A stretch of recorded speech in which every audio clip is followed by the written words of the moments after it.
Please welcome to the stage Ryan Gould, President of U.S. Advertising Sales and Go-to-Market at Warner Brothers Discovery, and Verna De Jesus, VP Inventory Development at the Trade Desk. Hi, everybody. Thanks for sticking around. You know, Ryan, congratulations on the promotion. Thank you. Presidente over here. Happy to be here. And thank you for joining us on earnings day. It's been a busy day for you today. So really excited to talk about the CTV success through transparency with you. Yeah. And what I really love is being able to partner with you and your team. Like, you guys are really leading the way with innovation, the way in which you are redefining how premium inventory is accessed and measured. So, you know, El Prez is going to be here to educate us on how WBD is evolving streaming and digital advertising across platforms like Max and CNN, platforms that we all know and love. I'm sure if we started to talk about White Lotus, you're all going to not stop talking. So we'll pause for that till later to make sure we learn from Ryan. But yeah, you know, talk about what's resonating with advertisers and like the real value that you have that you're bringing on to market. So Ryan, kick us off. What are the biggest opportunities to collaborate and drive impact with the partners we have here in the room? Yeah, well, first and foremost, thank you for having me. I see a lot of shared partners in the room. Thank you for your continued partnership across Warner Brothers Discovery. The biggest way that we can drive impact, and I really don't want to be too aspirational, but I've been in the green room listening to a lot of the conversations today, and there's some really smart people who are working to build the future of our business. And I think for us, the most impactful thing that could come out of here is we collectively build the future of our industry off the knowledge that we obviously have consumed today. And frankly speaking, we would talk to clients and partners over the past few years, and we discuss how the world was changing. We'd ruminate over it. The reality is the world has changed. And as an industry, we can react to the changes, or we can have a thoughtful response. So for me, coming out of here is if we're aligned on where we think the future of the business should be, and we all individualize our efforts to build a future of one of the best industries in the world. I love it. Yep.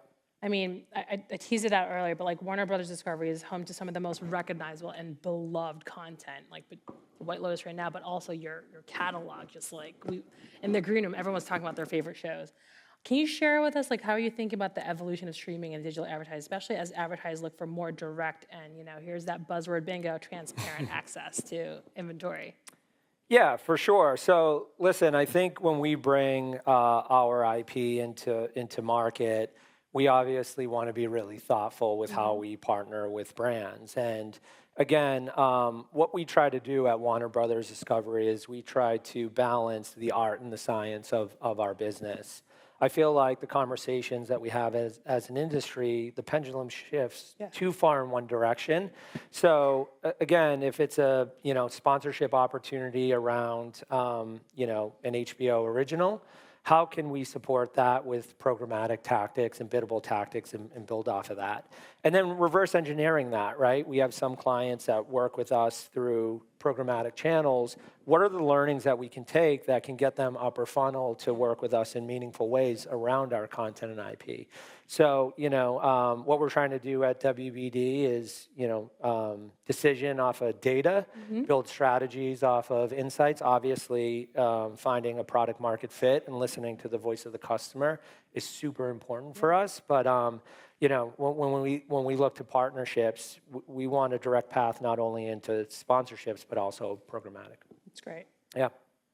Speaking of buzzword bingo, one of the common themes we've talked about today is supply path, right? Yeah. And I wouldn't work at the Trade Desk, so I wouldn't mention OpenPath. So from your perspective, why is supply path optimization important for your business, but also like for the advertisers here who are looking to access premium inventory? Yeah, so I'll talk macro on transparency and supply path optimization, and then I'll talk micro on OpenPath. Great. So macro, Warner Brothers Discovery spends billions of dollars on premium content, or what we deem as premium content, right? We're in a world, and I said the world has changed, premium's in the eye of the beholder, right? But from a B2B perspective, I feel like today, transparency means premium in advertising. It's amazing how much CTV has grown in the past 5 years.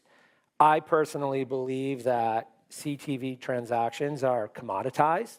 And for someone that works for a company that invests billions of dollars in content, I think 5 years ago, I was scared to give the signals to buyers. Okay. I think in order for us to decommoditize our content in this ecosystem, we have to provide the buy-side insights. As it relates to OpenPath, I'm going to shift from Max in our portfolio to CNN. We're in a new world. We're in a new administration.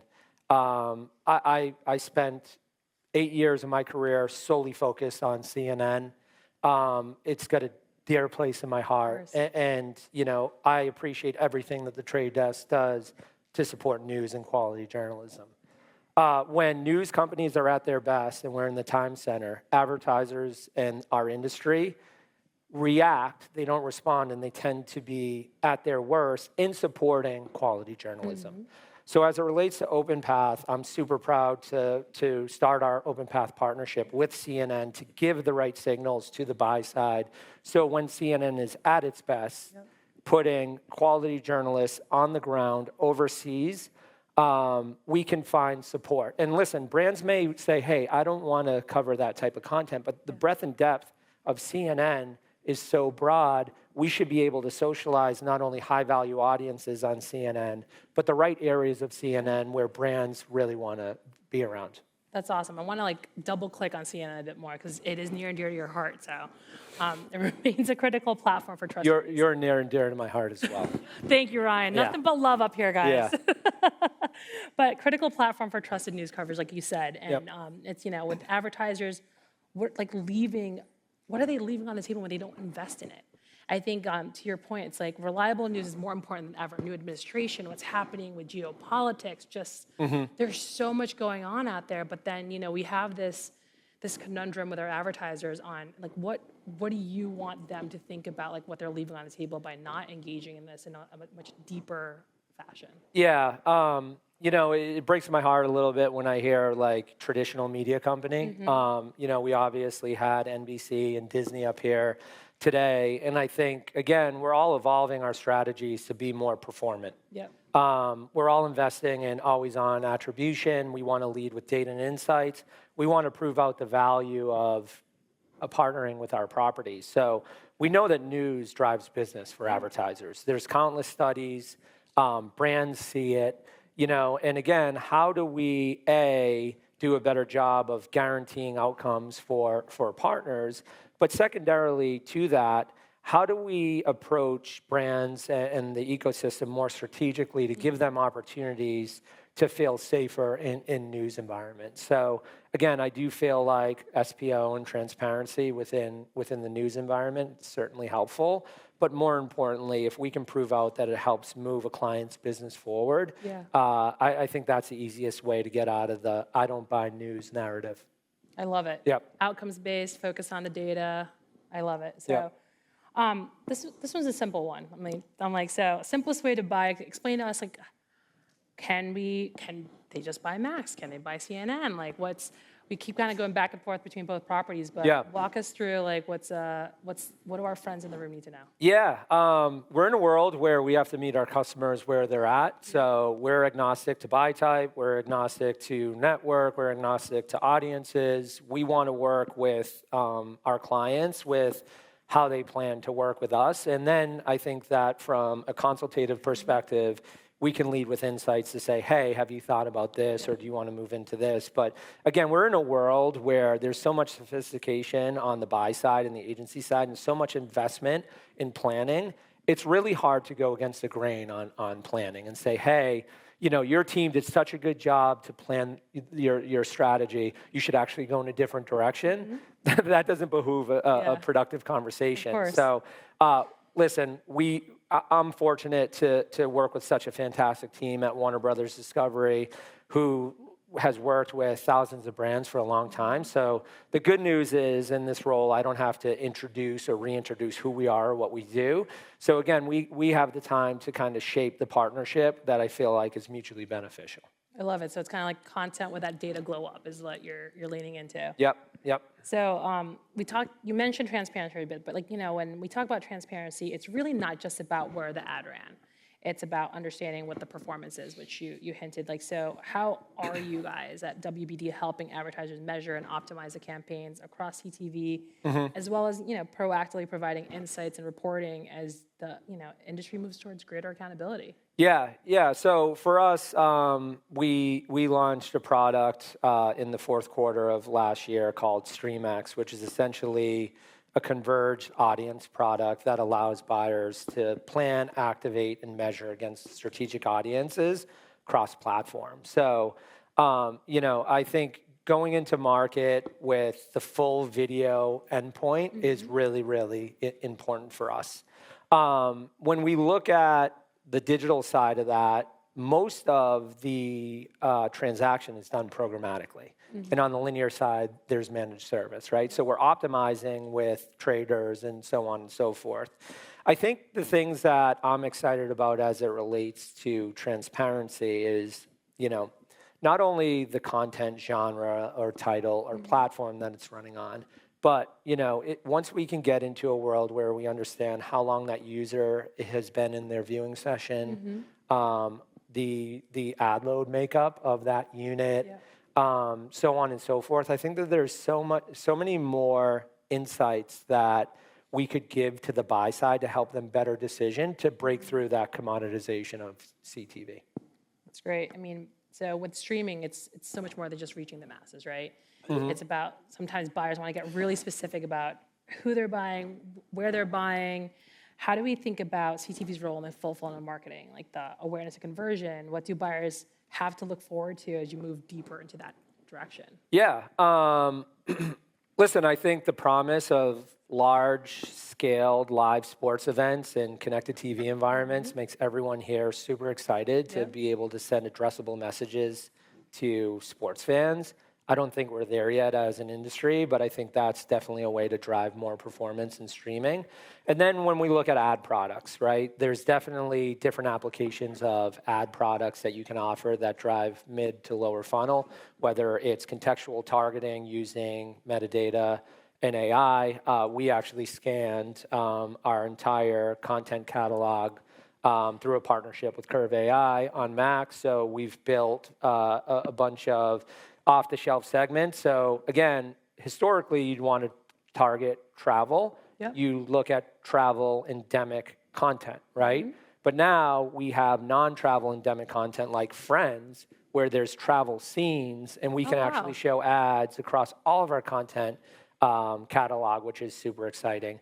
And then, I think we've all chased commerce and CTV environments, and I challenge everyone in the room who's trying to figure out commerce and shoppability and CTV to be as much focused on the B2C application as we are the B2B application.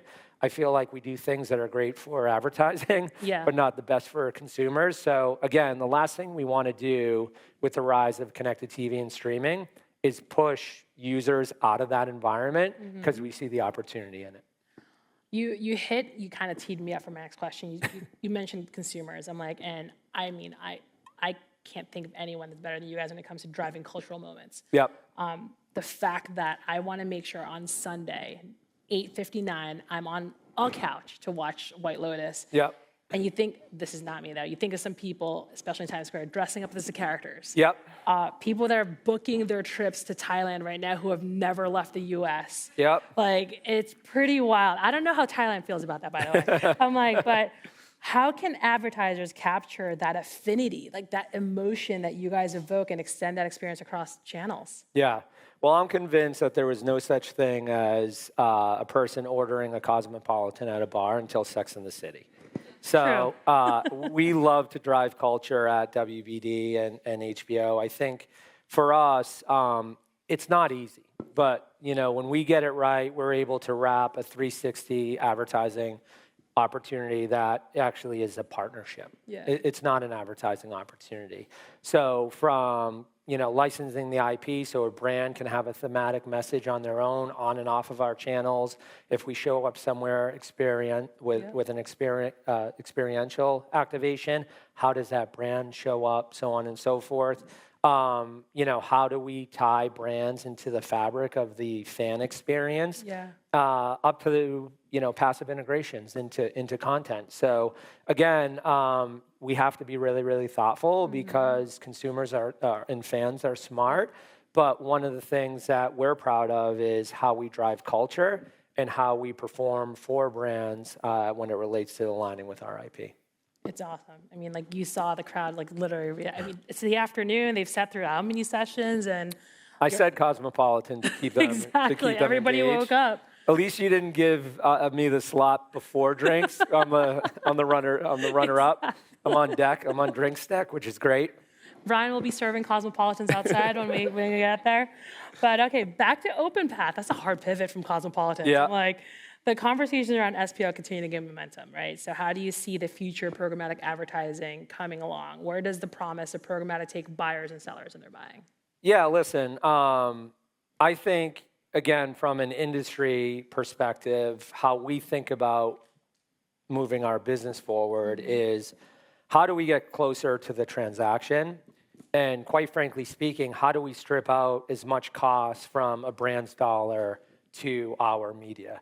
And, if we're going to pivot into more of a performant media company, we need as much hardworking dollars as possible. So our team is rigorously working on how do we get closer to the buyers and how do we become more efficient. It is a top priority for us in 2025. That's great. Yeah. So last question. So even during our prep, Ryan refused to answer this for me. So I'm going to hear this for the first time with you guys. What's the one thing you're going to focus on this year other than like Cosmopolitans? Yeah, if I'm focusing on Cosmopolitans, I'm in big trouble. It's two things, and it's nothing different than what I said before, so I'm sorry for the non-answer. At WBD, I want to work with our team to continue to modernize our approach in market. That's really, really important. And if we get that right, the second part of the answer is we want to push the industry in a healthy way to build the future of our business. I think, coming out of the last couple upfront cycles, coming out of the pandemic, our ecosystem was strained, and I'm not sure that we were all as strategic as we could have been on both sides, the sell side and the buy side, and for everyone that sits in between us. So the more strategic we can be to be thoughtful of what does this business look like in 5 to 7 years, I think it'll benefit everyone in this room. I love it. Ryan, thank you. Thank Really you. Thank you all. appreciate this. Thank you.